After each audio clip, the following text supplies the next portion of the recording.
Ngayon mga paps, i-announce ko yung nanalo sa ating Halloween content na mga nag-submit ng kanilang horror story with their car at yung nanalo ng 200 pesos si Mark Kamayonan and si Emmanuel Fernandez. So yun yung nanalo at yung nanalo ng 500 pesos ay si Ronnie Po Well, yung kay Ronnie Po, yung story niya is meron siyang, habang nagbabiyahe siya, nung nalubak siya, biglang namatay yung electrical nung kanyang kotse. Then all of a sudden, ang ending pala, maluwag yung battery terminal ng kanyang kotse. Well, it happened yung halimbawa, pag kayo ay bumabiyahe, biglang nalubak kayo, tas parang biglang namatay yung electrical ninyo o pwedeng nag-restart yung radio ninyo, pwedeng battery terminal yun, mga paps. So, pwedeng issue yan ng battery,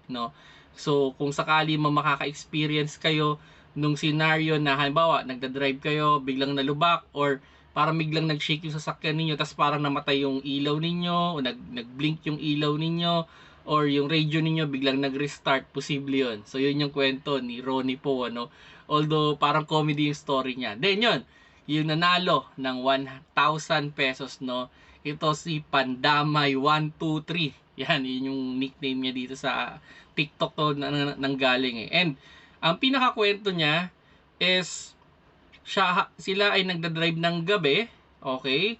Then biglang nag-lock yung kanyang manubela o hindi niya maiikot. Then yun, parang bumigat din yung sasakyan daw niya, parang meron daw silang sakay na hindi nila alam or kung sino man. And yun nga, parang may biglang humawak daw sa kanya na malamig So parang ganun yung story niya. And well, yung pagtigas ng manubela, it happen especially sa mga naka-elektrika, yung naka-electronic, yung kanilang manubela o yung naka-EPS. May mga pagkakataon na tumitigas yan. Okay? Dahil minsan may problema tayo sa battery, okay?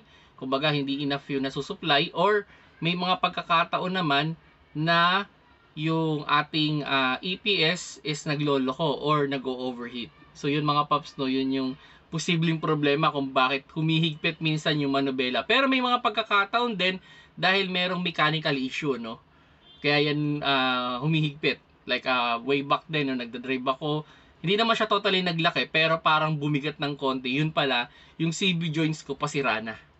Okay, so yun yung So yun na yung nanalo mga paps ang nanalo ng 1,000 pesos ay si Pandamay 123 at ang nanalo ng 500 pesos ay si Ronnie Po.